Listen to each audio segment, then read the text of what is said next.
Good morning दोस्तों, स्वागत है आपका कैंडी क्लासेज में। मैं हूं शिव सिंह सैनी। जिंदगी खेलती भी उसी के साथ है जो खिलाड़ी बेहतरीन होता है। जिंदगी खेलती भी उसी के साथ है जो खिलाड़ी बेहतरीन होता है। दर्द सबके एक से हैं मगर हौसले सबके अलग अलग। कोई हताश होकर बिखर जाता है तो कोई संघर्ष करके निखर जाता है। अपने आप में निखार लाने के लिए, मंजिल को पाने के लिए हम कोशिका के अध्ययन को प्रारंभ करते हैं। कोशिका का अध्ययन करते हुए यह वीडियो का चौथा पार्ट है। इससे पहले हमने वीडियो के 3 पार्ट बना दिए हैं, जिनमें हमने वीडियो के पहले पार्ट में कोशिका की खोज, कोशिका के सिद्धांत तथा कोशिका के द्वारा शरीर के निर्माण की प्रक्रिया का अध्ययन किया था। वीडियो के द्वितीय पार्ट में हमने कोशिका का नामांकित डायग्राम बनाकर उसकी कार्य प्रणाली का अध्ययन किया था। इसके साथ ही कोशिका के प्रकार व कोशिका के एक भाग, जिसे हम कोशिका भित्ति कहते हैं, उसका अध्ययन किया था। वीडियो के तृतीय पार्ट में हमने लाइसोसोम, गोल्गी तथा कोशिका झिल्ली का अध्ययन किया था। यह वीडियो का चौथा पार्ट है। इस पार्ट में हम राइबोसोम, केंद्रक व लवक का अध्ययन करेंगे। तो हमारा पहला टॉपिक है राइबोसोम। राइबोसोम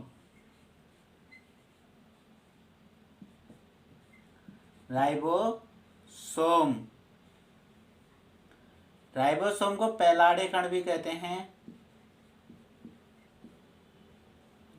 राइबोसोम को पैलाडे कण भी कहते हैं। राइबोसोम की खोज जॉर्ज पैलाडे नामक वैज्ञानिक ने राइबोसोम की खोज जॉर्ज पैलाडे नामक वैज्ञानिक ने 1955 में की थी। राइबोसोम की खोज जॉर्ज पैलाडे नामक वैज्ञानिक ने 1955 में की थी। राइबोसोम का नामकरण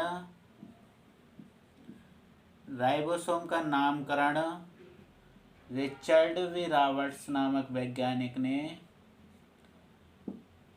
राइबोसोम का नामकरण रिचर्ड वी रॉबर्ट्स नामक वैज्ञानिक ने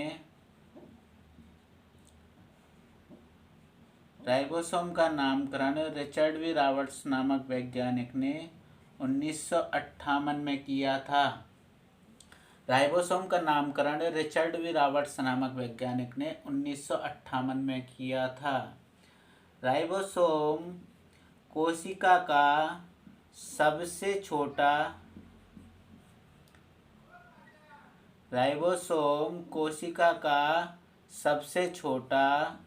झिल्ली रहित कोशिकांग है। राइबोसोम कोशिका का सबसे छोटा झिल्ली रहित कोशिकांग है।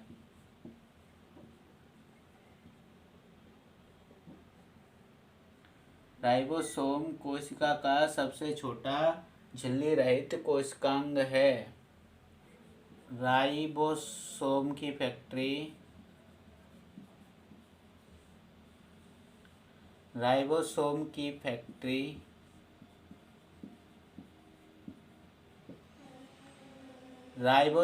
फैक्ट्री केंद्रिका को कहते हैं। राइबोसोम की फैक्ट्री केंद्रिका को कहते हैं। राइबोसोम की फैक्ट्री केंद्रिका को कहते हैं। राइबोसोम का कार्य है प्रोटीन का निर्माण करना।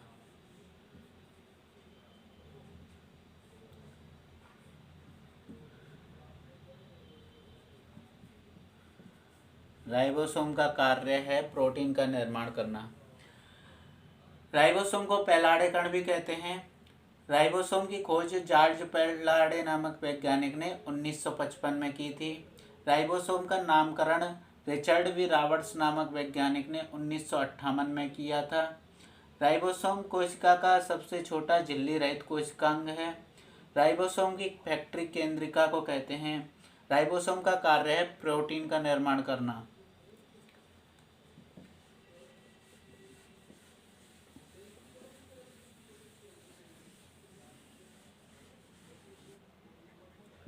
राइबोसोम को कहते हैं प्रोटीन की फैक्ट्री।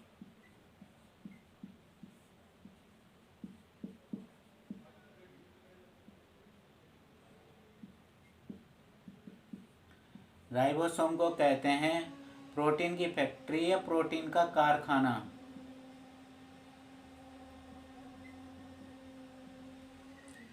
राइबोसोम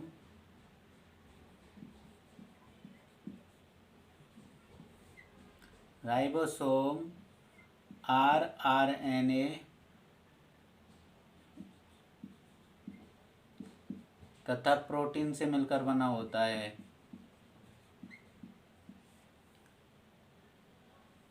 राइबोसोम आरएनए तथा प्रोटीन से मिलकर बना होता है। आकार व अपसादन गुणांक के आधार पर आकार व अपसादन गुणांक के आधार पर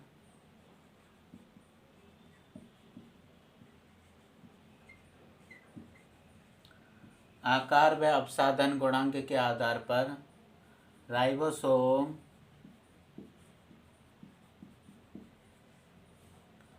दो प्रकार के होते हैं।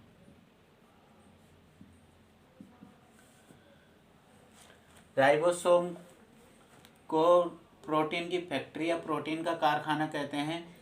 राइबोसोम आरएनए तथा प्रोटीन से मिलकर बने होते हैं। आकार व अपसादन गुणांक के आधार पर राइबोसोम दो प्रकार के होते हैं।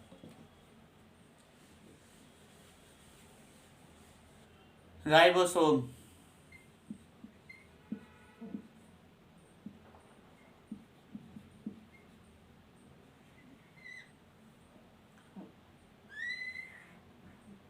आकार व अपसादन गुणांक के आधार पर राइबोसोम दो प्रकार के होते हैं। आकार व अपसादन गुणांक के आधार पर राइबोसोम दो प्रकार के होते हैं। एक है 70S राइबोसोम, दूसरा है 80S राइबोसोम। आकार व अपसादन गुणांक के आधार पर राइबोसोम दो प्रकार के होते हैं। पहला है 70S राइबोसोम, दूसरा है 80S ribosome. 70S ribosome prokaryotic कोशिकाओं में पाया जाता है। 70S ribosome prokaryotic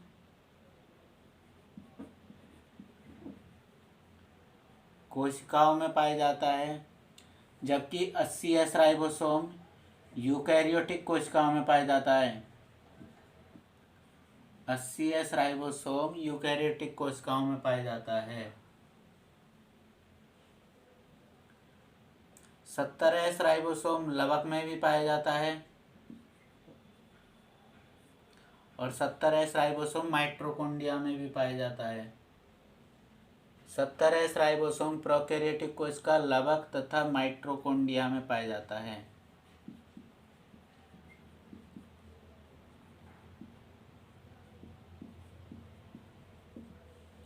70S ribosome prokaryotic कोशिका लवक तथा माइटोकॉन्ड्रिया में पाया जाता है। 70S राइबोसोम की दो उप-इकाइयाँ होती हैं। 70S राइबोसोम की दो उप-इकाइयाँ होती हैं। पहली है 50S राइबोसोम, दूसरी है 30S राइबोसोम। 70S राइबोसोम की दो उप-इकाइयाँ होती हैं। पहली है 50S राइबोसोम, दूसरी है 70S राइबोसोम। इसी प्रकार 80S राइबोसोम की भी दो उप-इकाइयाँ होती हैं।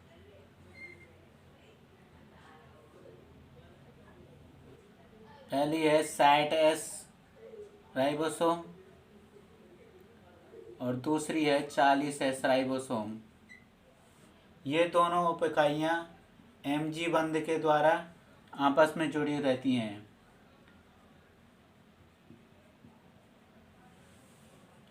mg यानी मैग्नीशियम।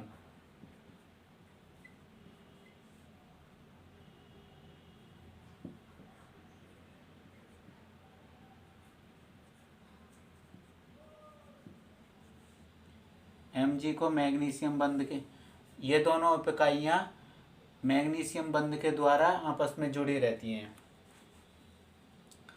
आकार व अपसाधन गुणांक के आधार पर राइबोसोम दो प्रकार के होते हैं। पहला है 70S राइबोसोम, दूसरा है 80S राइबोसोम।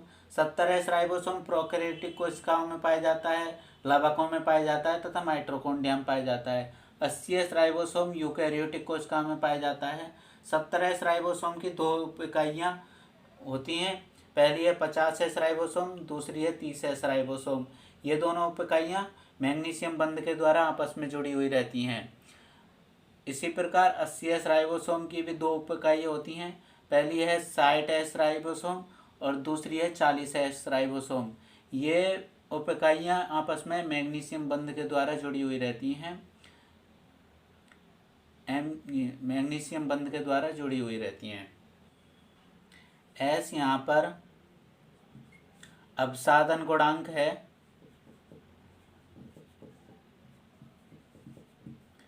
S यहाँ पर अपसाधन गुणांक है। S यहाँ पर अपसाधन गुणांक है, जिसे हम स्वेड वर्ग यूनिट कहते हैं।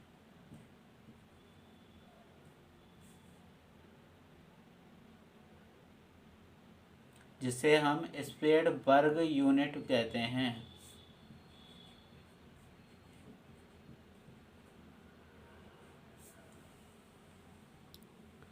जिसे हम स्वेड वर्ग यूनिट कहते हैं। इससे आगे हम अध्ययन करते हैं केंद्रक का। केंद्रक कोशिका का मुख्य घटक होता है। केंद्रक को अंग्रेजी भाषा में न्यूक्लियस भी कहते हैं।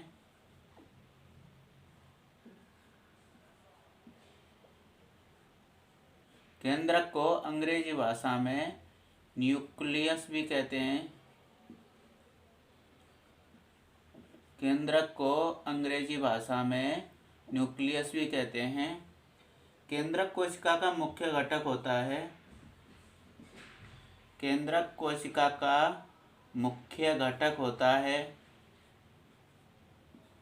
यदि केंद्रक को कोशिका से बाहर निकाल दिया जाए तो कोशिका की मृत्यु हो जाती है। यदि केंद्रक को कोशिका से बाहर निकाल दिया जाए तो कोशिका की मृत्यु हो जाती है। केंद्रक की खोज रॉबर्ट ब्राउन नामक वैज्ञानिक ने की थी। केंद्रक की खोज रॉबर्ट ब्राउन नामक वैज्ञानिक ने की थी। केंद्रक की खोज रॉबर्ट ब्राउन नामक वैज्ञानिक ने की थी।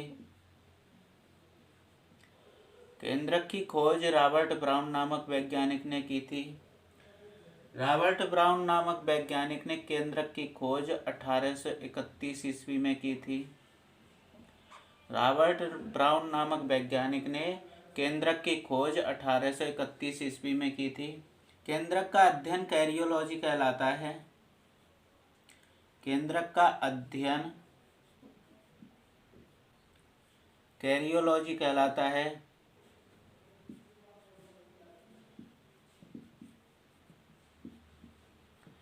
केंद्रक का अध्ययन कैरियोलॉजी कहलाता है। केंद्रक कोशिका का दोहरी झिल्ली वाला कोशिकांग है। केंद्रक कोशिका का दोहरी झिल्ली वाला कोशिकांग है। केंद्रक कोशिका का दोहरी झिल्ली वाला कोशिकांग है। केंद्रक कोशिका का दोहरी झिल्ली वाला कोशिकांग है। केंद्रक कोशिका का दोहरी झिल्ली वाला कोशिकांग है। केंद्रक को कहते हैं। केंद्रक को कहते हैं। केंद्रक को कहते हैं। कोशिका का मस्तिष्क। केंद्रक को कहते हैं। कोशिका का मस्तिष्क। केंद्रक को कहते हैं। कोशिका का मस्तिष्क।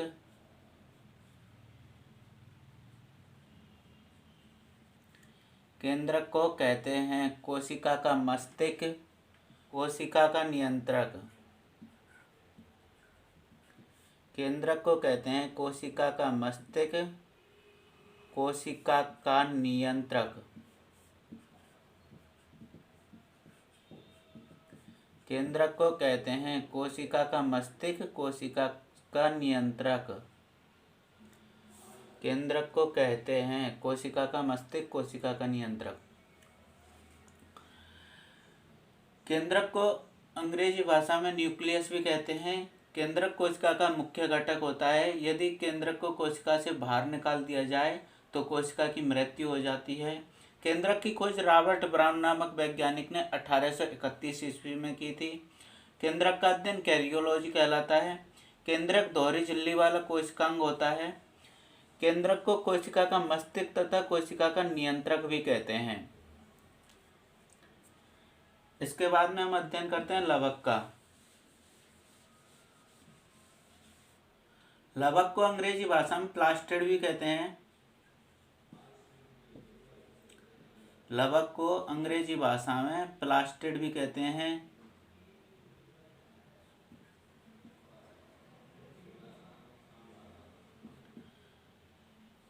लवक को अंग्रेजी भाषा में प्लास्टिड भी कहते हैं।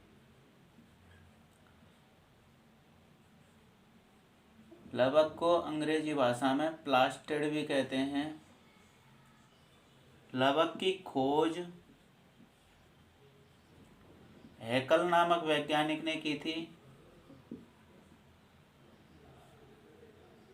लवक की खोज हैकल नामक वैज्ञानिक ने 1865 में की थी। लवक की खोज हैकल नामक वैज्ञानिक ने 1865 में की थी। लवक की खोज हैकल नामक वैज्ञानिक ने 1865 में की थी। लवक का नामकरण सिम्पर नामक वैज्ञानिक ने किया था। लवक का नामकरण सिम्पर नामक वैज्ञानिक ने किया था। लवक का नामकरण सिम्पर नामक वैज्ञानिक ने किया था। लवक अनुपस्थित होते हैं।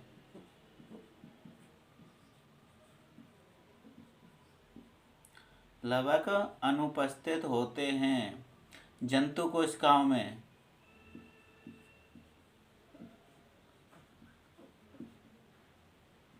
लवक जंतु कोशिकाओं में अनुपस्थित होते हैं। लवक के अलावा जंतु कोशिका में एक और कोशिका का भाग अनुपस्थित होता है जिसे हम कोशिका भित्ति कहते हैं। कोशिका भित्ति जंतु कोशिका में नहीं पाई जाती है। यह पादप, कवक, जीवाणु, शैवालों में ही पाई जाती है कोशिका भित्ति, और लवक भी जंतु कोशिका में नहीं पाए जाते हैं। लवक उपस्थित होते हैं। लवक उपस्थित होते हैं। लवक उपस्थित होते हैं पादपों में,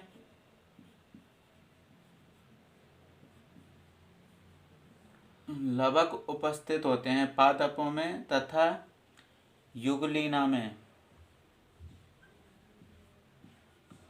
लवक उपस्थित होते हैं पादपों में तथा युगलीना में, अर्थात लवक पादप और युगलीना में पाए जाते हैं।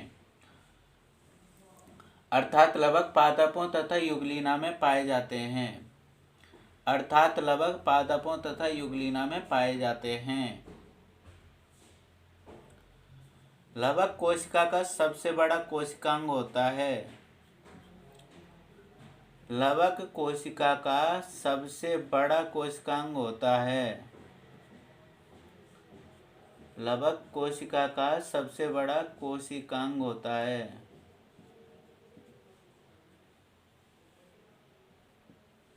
लवक कोशिका का सबसे बड़ा कोशिकांग होता है। लवक को अंग्रेजी भाषा में प्लास्टिड भी कहते हैं। लवक की खोज हैकल नामक वैज्ञानिक ने 1865 ईस्वी में की थी। लवक का नामकरण सिम्पर नामक वैज्ञानिक ने किया था। लवक जंतु कोशिकाओं में अनुपस्थित होते हैं। लवक पादपों तथा युगलीना में उपस्थित होते हैं। लवक कोशिका का सबसे बड़ा कोशिकांग होता है।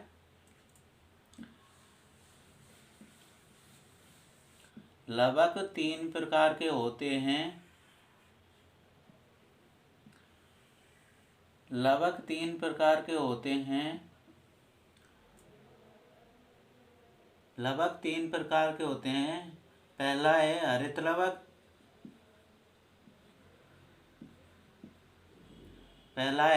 लवक, दूसरा है अवर्णी लवक,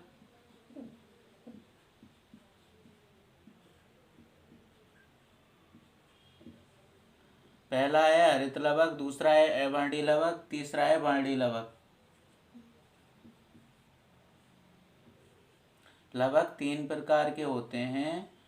पहला है हरित लवक, दूसरा है अवर्णी लवक, तीसरा है वर्णी लवक। हरित लवक को क्लोरोप्लास्ट कहते हैं।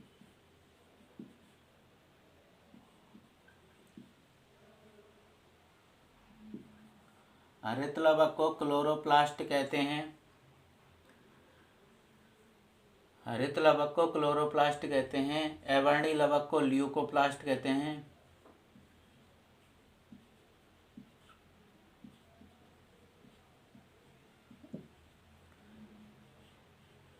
अवर्णी लवक को ल्यूकोप्लास्ट कहते हैं। इसे व्हाइट लवक के नाम से भी जाना जाता है। इसे रंगहीन लवक भी कहते हैं।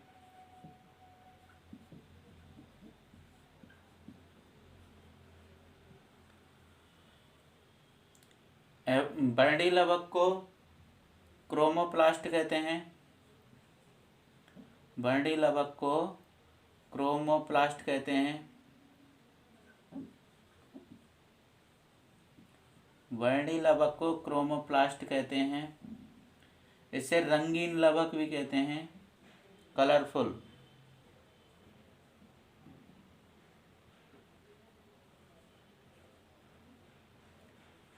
वर्णी लवक को रंगीन लवक भी कहते हैं।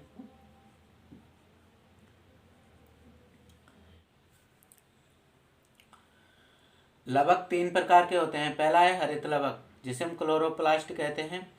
यह पौधे की पत्तियों, फल आदि में पाया जाता है। यह पौधे को हरा रंग प्रदान करने का कार्य करता है। दूसरा है वर्णी लवक, जिसे हम ल्यूकोप्लास्ट भी कहते हैं। इसे व्हाइट लवक व रंगहीन लवक के नाम से जाना जाता है। यह पौधे के उस भाग में पाया जाता है जो सूर्य के प्रकाश से वंचित रह जाता है, जैसे भूमिगत, तना, जड़ आदि में यह पाया जाता है। तीसरा है वर्णी लवक। वर्णी लवक को क्रोमोप्लास्ट कहते हैं। इसे रंगीन लवक के नाम से भी जाना जाता है। यह पौधे को रंग प्रदान करने का कार्य करता है।